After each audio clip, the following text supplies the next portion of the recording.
Okay, hey everybody, this is Teddy Allen. You're listening to Tech Talk. I'm pinch hitting for AD Tommy McClellan. My joy today to be talking to Manny Garcia, Diamond Dog. How you doing, Manny? I'm doing great, man. Thank you for having me here. No, we're grateful you can make time for us after your big weekend. Manny is first baseman. He's a left fielder, senior for the Bulldogs. He's very versatile in a lot of ways. What is you're from Puerto Rico, born and raised, correct? Yes, sir. What is your full name? Well, my full name's Emmanuel Enrique Garcia Ayala, but they started calling me Manny in junior college because it was kind of easier to write on the lineup.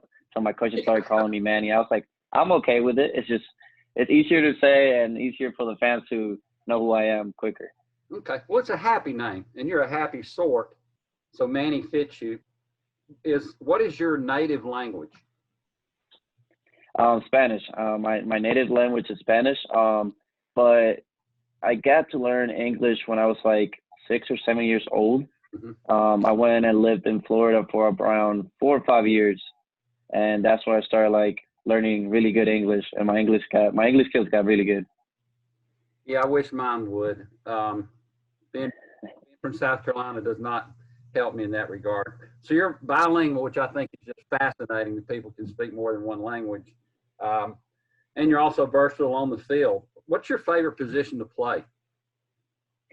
My favorite position, I don't have one. I like them all. I like them all. Like Coach Burrows gave me the opportunity to play a lot of positions: first base, second base, third base, outfield. And he even tried me for catching too, because like we were down a catcher last year, and we had our catcher that was doing a phenomenal job, Chris Clayton, but he was getting kind of tired, so they needed a backup one to like just take the pictures and do a little bit of the hard work behind the scenes. But Coach Burrow's been an amazing guy to me, an amazing coach, and all the coaches that have been great to me and helped me a lot through the defensive side and the hitting side. I knew you were going to say that because everybody on the team seems to love baseball. I don't know if anybody enjoys playing it more than you. And you got a chance to play this weekend. So tell us about this weekend in Bryan, Texas. So they called me on Friday, and the tournament was scheduled to start on Monday. And they called me on Friday and was like, hey, you want to come over here to Bryan, Texas on the Collegiate Baseball Summer Invitational? And I said, yeah, why not? Like, I want to play baseball. I was ready. I've been working out over there at Louisiana Tech Ruston. So I was leaving there for when the pandemic hit, and I was ready for it. And they called me on Friday, and I said, let's go. So I bought a plane ticket from Dallas to Houston. But this is the fun part where it all began. It all began because Parker Bates and Mason Mallard, they went to Ruston, and I didn't have a ride to get to Dallas. So they were like, you can hop up with us, and we could drive you to Tyler, and then my aunt will pick me up to Tyler, Texas. So it was a great ride to be with those two guys that know a lot of baseball. Parker Bates is a great player. Mason Mallard, another amazing player. I got the chance to play with both of them, and they were just talking to me. They were like, give me advice for this weekend. So it was pretty awesome to hear both of them say, hey, do good, man, and here you go. They gave me even bats and everything to go and play at the Summer Baseball League.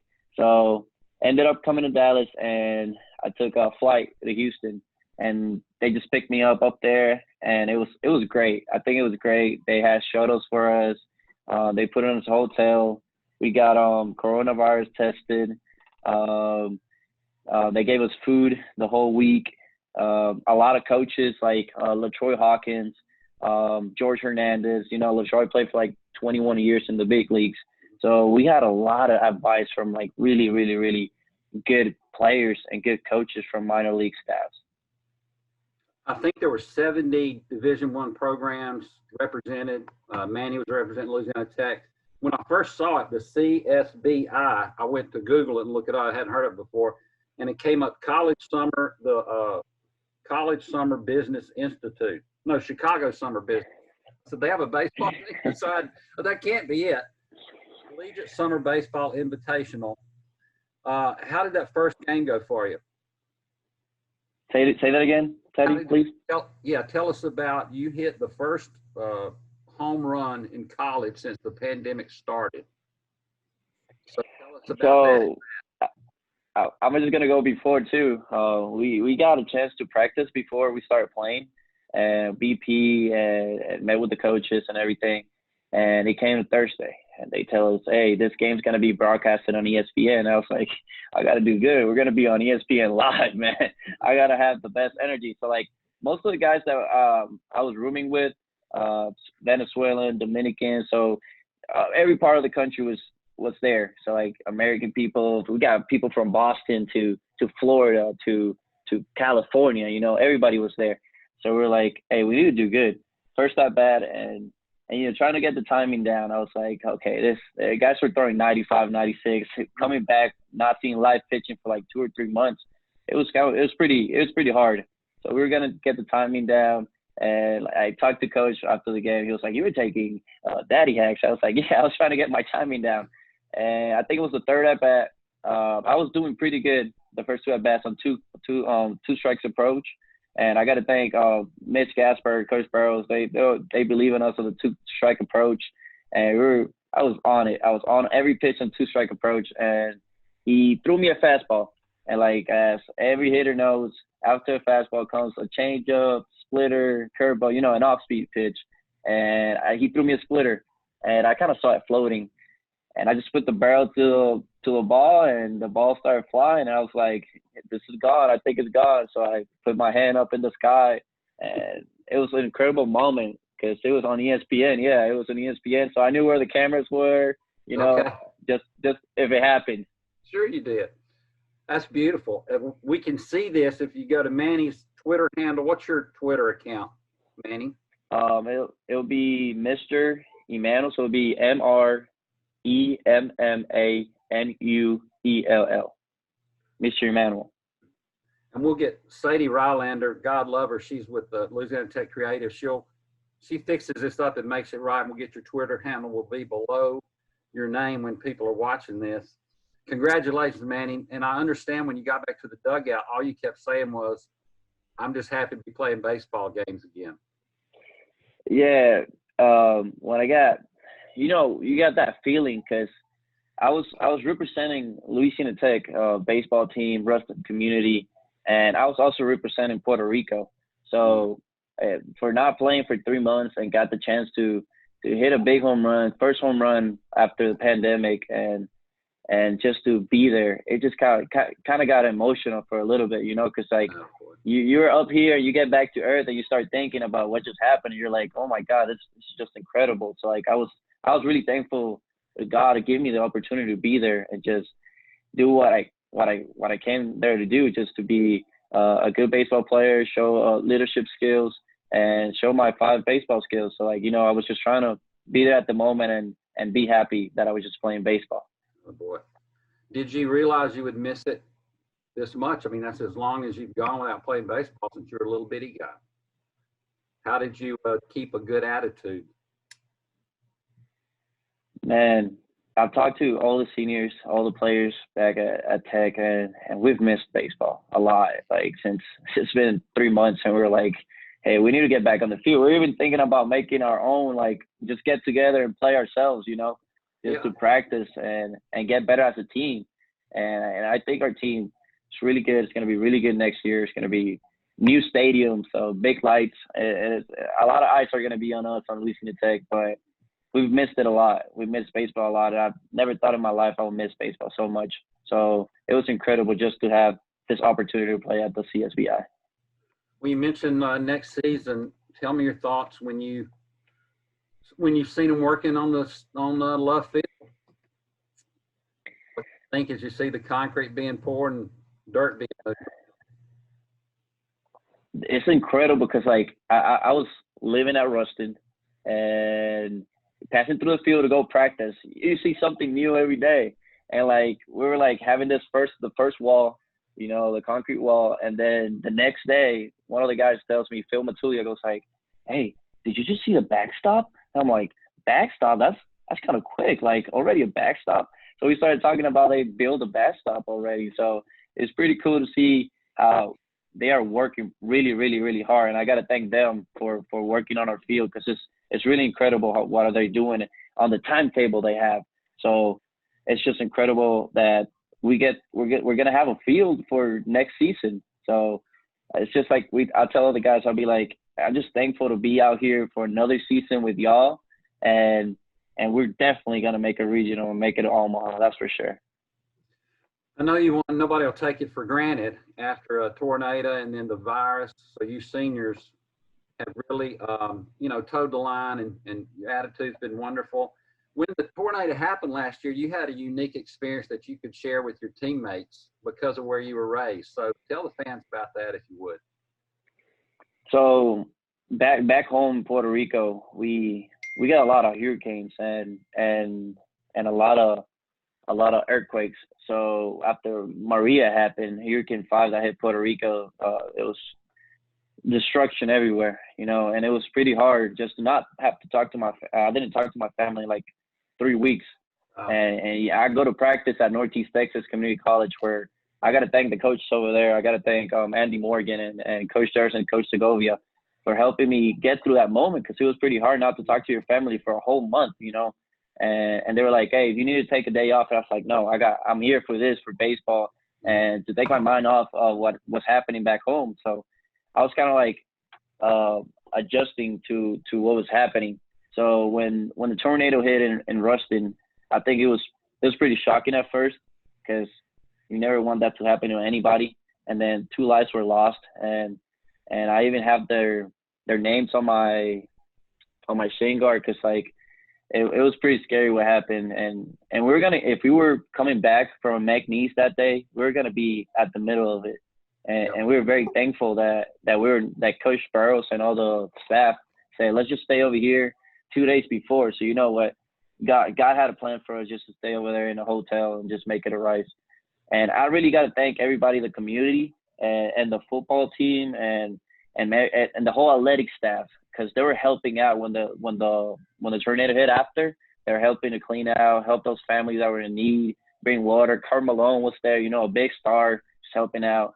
It was just incredible. And I told the guys, hey, after all this, the sun is still going to rise. So we're still going to go back up. We're going to rebuild, and it's going to be better than ever.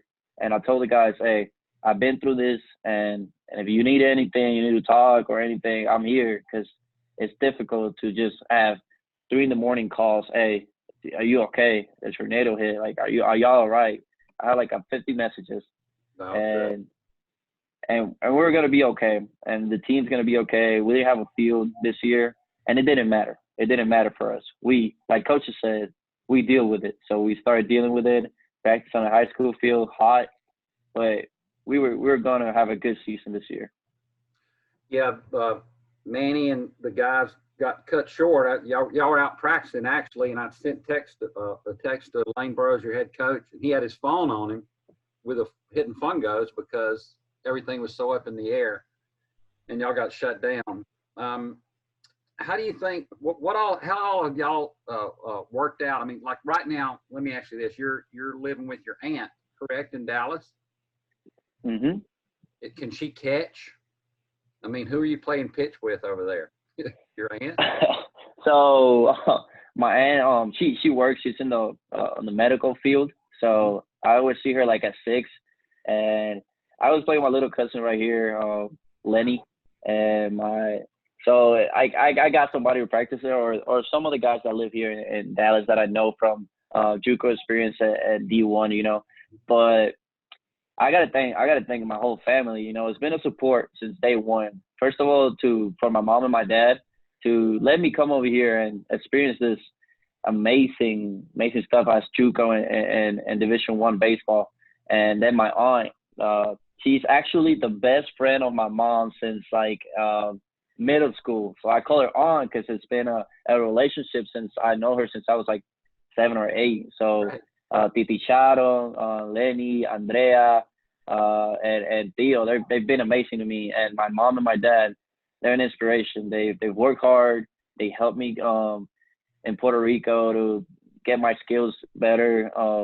And they said, hey, it's time for you to go to college over there. And I got the opportunity to come over here. That most of the guys back home, it's pretty hard to get an opportunity, and I got that opportunity to come over here and follow my dreams.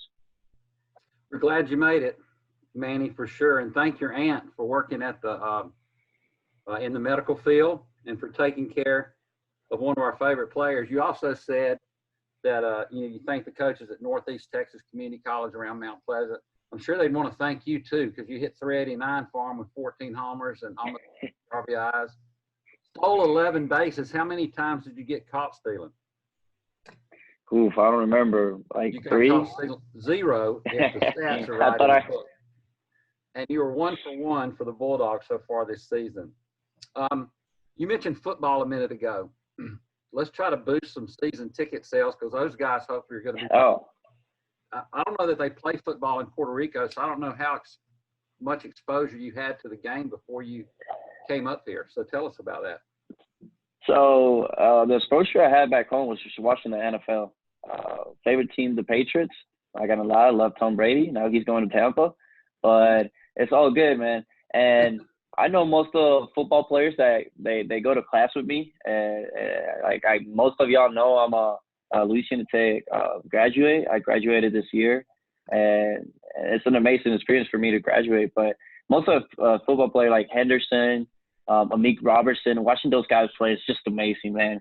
Going to the stadium and just watching them play, it's incredible, because that's a sport I never played, and I think it's a really, really hard sport, and you got to be really strong. So I tip my hat to those guys for doing what they do and doing it in a high level. So it's great. I encourage everybody to come watch a football game. Stay the whole game too, because you might see a play. I saw Amik Robertson, I think it was last year, against had 2 interceptions. I think it was Southern Miss. And watching that guy play was just incredible, and watching all those football players play was just incredible. So I encourage everybody, all the fans at Louisiana Tech, baseball, tennis, volleyball, everywhere, come watch the football team this season, and all the other sports are going to play. Attaboy. Just call the ticket office, and Tech will hook you up, 257-3631. Bulldogs hopefully will start on time. They got a game in Las Vegas the first week of September is what is planned. They're doing voluntary workouts now. A lot of them are back in Ruston. And it won't be long before we'll be wanting to buy baseball season tickets at the new Love Field, which, as you said, is progressing along right on time. It's going to be a beautiful park. That'll be the most recent team you were on, was this last weekend. Do you remember your first team when you were a teeny-weeny little Emmanuel? Man, thinking on the top of my head, I started playing like at 4 or 5, but I don't remember the team's names. Okay. But when I went to Florida, I was 6 or 7. So I played for the Giants in Poinciana, Florida, and it was incredible. Being a little kid, enjoying the game, and that's my motto: enjoy the game, be happy. Every baseball player is gonna miss 7 out of 10 times, and you still be a good hitter. So enjoy the game, and I tell all the little kids back home, man, just have fun. Have fun. It's a hard sport. You just got to work hard and just go play baseball. Yeah, football's hard, like you said. Baseball's a different kind of hard. They're both a real challenge, and you got to learn how to deal with disappointment and get rid of it real quick. In baseball, you look silly on one pitch and get a dinger on the next. Where did you almost one out? You almost got one out this year. You got robbed. Was that at Troy? I think it was. Yeah. Troy hit the top of the fence. Top of the fence. I didn't hit no home runs this year. And in the 15 games we were, and I was telling the guys, I was getting hot by the Wichita State series. I was swinging very well, and I talked to Coach Barrows and other coaches. They were like, "Yeah, you're doing pretty well." And Coach Silva was the one that sat me down. Coach Silva was the one that sat me down. I was like, "Hey, just calm down, man. Just be you, be happy, be energetic. That's how you make the team better." So I was like, "Yeah, that's what I'm gonna do." And I started just playing the game how I used to play it. Ended the season with a 4-game hitting streak. Let's talk about, before we let you go, thanks again for joining us. Your podcast. You have a podcast. Lane said you're talking to big leaguers and all kind of people. So tell us where we can find your podcast and how was that idea born? So one of my best friends, Jade Alejandro, came with this awesome idea. He wanted to do a kind of podcast and I was like, hey man, we should just do it bigger. Let's just do an Instagram live. And now we're on StreamYard. So it's kind of like a Zoom, but we could go live on Facebook with more than one people. And we just started interviewing minor leaguers and college baseball players. And then I got to interview the FIU head coach that speaks Spanish because my main thing was his name's Mervyn Melendez. My main thing was just to get the information that kids needed back home to make their dreams come true as I did. You know, what I think is like I need to help people to become what I became because being in JUCO D1, it made me a better man and it made me a better person. And it's all thanks to the coaches and my teammates, you know. So I talked to a lot of guys back home, and I even have my I do motivational speeches, and I even have my computer, and it's called the Bag of a Baseball Player. But it's more than just a glove and a bat. It goes to like studies, English, the mental side, all the things you need to know. So we started this, it's called Strikeout Sports Show, and we started talking with Edwin Diaz, Yadier Molina, Salvador Perez, Alexander Claudio, and I'm like, all of them are in Spanish. I'm like, hey, I talked to him and I was like, hey, we need to do something in English. So I was starting to think we're gonna have the LaTeX baseball staff. We're gonna have Philip Deal. You know, he played for the Louisiana Tech baseball team, left-handed for the Colorado Rockies, and some other guys from. I think one of the other coaches was like Taylor Douglas from Northwestern State. So we're trying to go a little bit bigger for the kids back home and the kids over here at the United States to know what they need to do to reach their dreams and their goals. Oh, that's beautiful, man. And I saw that you spent a half hour with a young fan in Texas during the tournament, during the baseball this weekend, did you not? Just talking baseball. It was just there was no fans in the stands, but on left field on Thursday there was three fans, high school kids, and I hit the home run. He grabs the ball and he tells me, "Hey, you were the one that hit the home run." But I was already with another ball just to throw it to them because I know they were being there in their seats and just having fun, just being out there. So I was like, "Hey." So he was like, hits me up on Instagram and tells me, "Hey, you want your home run ball back?" And I'm like, "Why not? Yeah, for sure. I'd love to have it." He was like, I wish I had a baseball signed by you. And I was like, yeah, for sure. And he came back to the hotel when we were out of the bubble because we were on a bubble. So we couldn't meet with anybody or have talk with anybody that was not in the bubble. So when we were out of the bubble, I had the chance to meet, I think his name was John Ramirez, or if I'm not mistaken, his last name was Ramirez. 30 minutes with him. He was telling me that he wanted to play baseball in the collegiate level, and I was like, I was getting him tips. You need to do this. Need to talk to this coaches. So he's gonna be a senior next year. So it'd be fun to watch him. And I told him, hey, I'm gonna follow you, and if you need anything, just call me, and we'll get you set up with anything you need. Attaboy. That's baseball. Is we all stand on the shoulders of guys who came before. So thanks for spreading the baseball love. You got 3 brothers and 1 sister. So you had a lot of mingling growing up. Is everybody in your family kind of Manny-like in that they're kind of, this is beautiful? And No. Okay. I think I'm the most energetic of all my family. I get that from my mom. My mom's really energetic, but my biggest 2 brothers, they're a really serious person. One lives in New York, one lives in my hometown back home. And then my sister, she's more religious type. She does a lot of mission stuff. So I thank her a lot for that, for spreading the gospel. And she lives in London. She has a son. And then my little brother just graduated from senior, and I have the moment right here.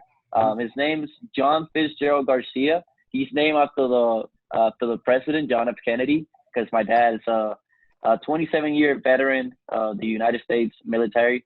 So I want to thank my dad for the things he's done. He went to Iraq for a year and a half, and it's incredible.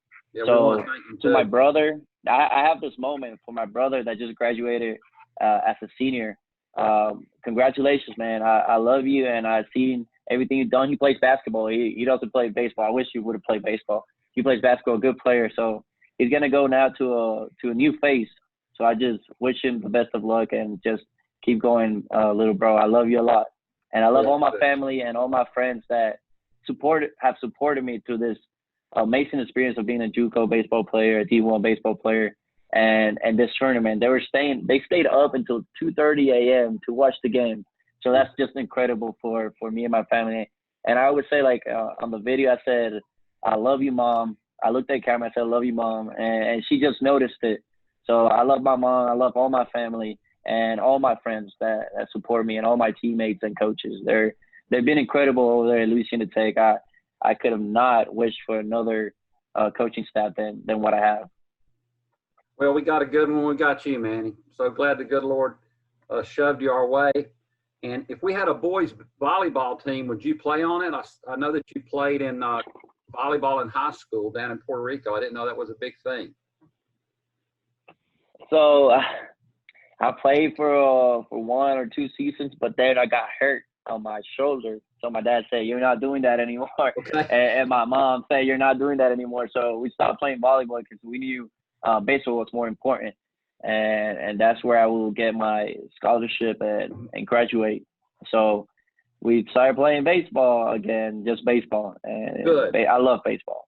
Good. Nothing against volleyball, but I'm glad you stuck with it.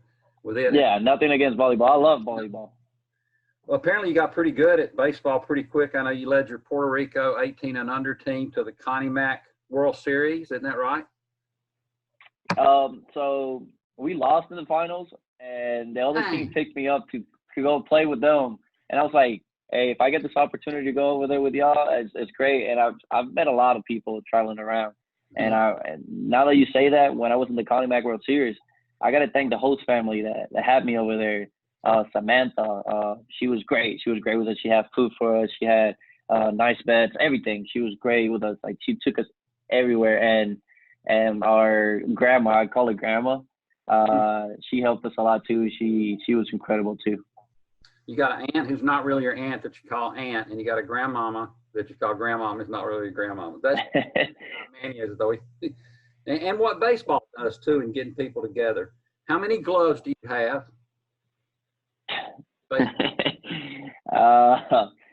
Well, I went in Louisiana Tech and I had my outfield and infield glove, and then at Louisiana Tech they gave me first baseman glove, catcher's mitt, infield glove, okay. And I have 2 more outfield gloves. So I have around 8 or 9 gloves that I used. I gotta say I used all of them. I used all of them because and I gotta thank Coach Burrows on this. When one of the guys goes down or gets injured, that nobody wants that to happen. I get to fill his position because I could play different positions. So it's all to the coaches on believing on me to play in the different positions when something happens. And it's incredible. It's a great comfort to the staff. I know that you're like a utility knife. What size bat you swing, and do you swing a left one as the season goes on? I use the same bat, 33, but I've talked to Parker Bates and Steel Netterville. They'll be like, hey, you need to start using a 33 and a half. You're getting bigger, getting stronger, and it's thanks to the Bryan, most of the guys that helped me with the weights, and Steel and Parker helped me a lot with the weights because not big on weights. Puerto Rico is a little different. They got me a lot better, so I've been using a 33 and a half, and probably this season I'll use a 33 and a half. Well, best of luck this next season. A couple of things before we let you go. What do you want to do after baseball? I've talked to a lot of coaches, and if I don't make it to pro ball, that's whatever God wants. And if I do, and I have my opportunity, that would be great. But if not, I want to be a coach. I want to help those kids back home, follow their dreams, or be a teacher of the game. I want to help the kids. So that'll be one thing that I want to do for sure. Help the kids and be a coach, and hopefully a D1 baseball coach, and follow the footsteps of Lane Burroughs and be a head coach one day for a big time university. Well, baseball needs you, Manny. The game needs more Manny Garcias, that's for sure. So I hope you'll stick around. I hope that's path for you. What you do podcasts, and also in closing this up, what would you ask you if you were interviewing you? If I was, that was a good question. If I was interviewing me, I would ask myself, what would you tell the young kids to do now that all this pandemic and all this stuff, what they need to work on?